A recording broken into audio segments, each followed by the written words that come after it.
लेकिन गांव देहात में छानते तो ज़्यादा फ़ायदा होता। अब दिल्ली का तो कोई मामला है नहीं, और हमको सदमा इसलिए लगा है कि पूरे दिल्ली में, बम्बई में, बिहार में नहीं, बाहर के लोग हमेशा कहते थे कि एक बड़े नेता उभर के आए। कुछ दिन निकल गया दिवाली में, कुछ दिन निकल जाएगा छठ में, और वैसे भी महागठबंधन के बहुत सारे नेता रूठे हुए हैं। और प्रशांत जी चुनाव मैदान में नहीं है। बिहार को समझने के लिए कम से कम एक बार उनको चुनाव लड़ना चाहिए। नमस्कार, मेरा नाम कुलदीप यादव है और आप बुलेट न्यूज़ देख रहे हैं। देखिए, भाजपा सांसद राजीव प्रताप रूडी अभी पटना एयरपोर्ट पर पहुंचे हैं। पत्रकारों ने जब उनसे प्रतिक्रिया ली कि राहुल गांधी इस चुनाव से बाहर चल रहे हैं, राहुल गांधी का एक वीडियो वायरल हो रहा है जिसमें राहुल गांधी जिलेबी तलते हुए नजर आ रहे हैं, तो राजीव प्रताप रूडी ने चुटकी लेते हुए ये कहा कि राहुल गांधी अपने बिजनेस में लगे हुए हैं, बहुत अच्छी बात है, लेकिन राहुल गांधी यदि सीरियस नेता है तो बिहार में आए, बिहार की जनता के साथ बातचीत करें, बिहार में जिलेबी तलने का काम करें, तभी बिहार के लोगों का दुख दर्द उन्हें समझ में आएगा। वो तो नॉन सीरियस पॉलिटिशियन है, इसीलिए बिहार चुनाव को नज़रअंदाज करते हुए वो अपने इंटरटेनमेंट में लगे हुए हैं। क्या कुछ कह रहे हैं, पहले ये वीडियो देखिए। नहीं, सब प्रैक्टिस करते रहना चाहिए। पता नहीं वैसा ही स्थिति जीवन में आए, और अच्छा है कि जब ऐसा कोई तस्वीर आ रहा है, लेकिन गांव देहात में छानते तो ज़्यादा फ़ायदा होता। अब दिल्ली का तो कोई मामला है नहीं, लेकिन ये सब प्रैक्टिस करते रहना चाहिए। कहीं पता नहीं इसी काम के लिए बाद में रह जाएंगे तो कोई ठीक नहीं है। प्रैक्टिस करते रहना चाहिए, लेकिन पॉलिटिक्स में इसका बहुत महत्व नहीं होता है। आदमी सोशल मीडिया पर रहने के लिए अगर कुछ इस प्रकार का चीज़ करे तो उस पर कोई विवाद नहीं खड़ा करना चाहिए, सामान्य है। प्रशांत किशोर ने आरोप लगाया है कि एनडीए जो है, खासतौर पे बीजेपी वाले जो है प्रत्याशियों को खरीद रहे हैं।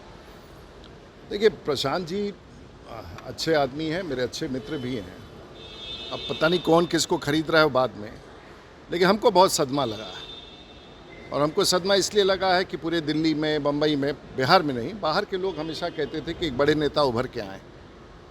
और प्रशांत जी चुनाव मैदान में नहीं है। बिहार को समझने के लिए कम से कम एक बार उनको चुनाव लड़ना चाहिए था, और एक बार जनता के बीच में जाना चाहिए था, जीत करके असेंबली में जाना चाहिए था, तब बिहार पर टिप्पणी करना चाहिए। तो हमको बड़ा अफसोस है कि प्रशांत जी चुनाव नहीं लड़ रहे हैं, और बिहार की जनता को भी बड़ा अफसोस है कि जो इतने बड़े पार्टी का जनरल बना हो, वो मैदान में खुद ही मैदान से बाहर निकल जाए।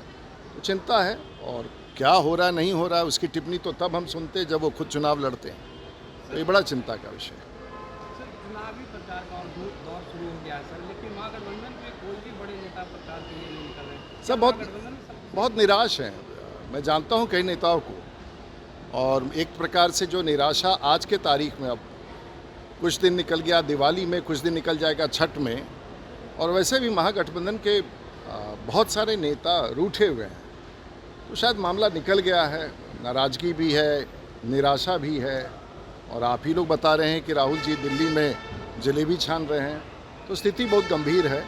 और दूसरी तरफ नीतीश कुमार के नेतृत्व में, नरेंद्र मोदी के नेतृत्व में एक बहुमत की सरकार बनने की तैयारी कर रहे हैं। सर, एक आखिरी सवाल सर, नीतीश कुमार का एक वीडियो आज वायरल हो रहा है सर, वो सभा को संबोधित करने के लिए पहुंचे और महिला प्रत्याशी को माला पहना रहे हैं।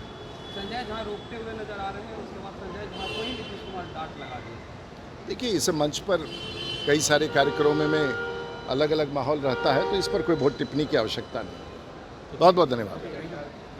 तो आपने सुना कि राजीव प्रताप रूडी ये कह रहे हैं कि Rahul Gandhi non serious leader हैं, उन्हें बिहार चुनाव से मतलब नहीं है। पत्रकारों ने यह सवाल किया कि प्रशांत किशोर ये बीजेपी पर आरोप लगा रहे हैं कि बीजेपी प्रत्याशियों को खरीद रहे हैं। इन पर प्रतिक्रिया देते हुए राजीव प्रताप रूडी ये कहते नजर आए कि प्रशांत किशोर के बारे में हम सुनते थे कि बड़े लीडर हैं, बड़े फेस हैं, लेकिन अफसोस ये है कि प्रशांत किशोर बिहार चुनाव से बाहर चल रहे हैं। हमें दुख है कि प्रशांत किशोर जनता के बीच क्यों नहीं जा रहे हैं। यदि जनता की दुख दर्द समझेंगे तब पता चलेगा कि बिहार की जनता की असली मुद्दे क्या है, क्या कुछ दुख तकलीफ़ें हैं। आपको क्या कुछ लगता है कमेंट बॉक्स में ज़रूर बताएं। आप देख रहे थे बुलेट न्यूज़ टीवी और मैं हूं आपके साथ कुलदीप यादव।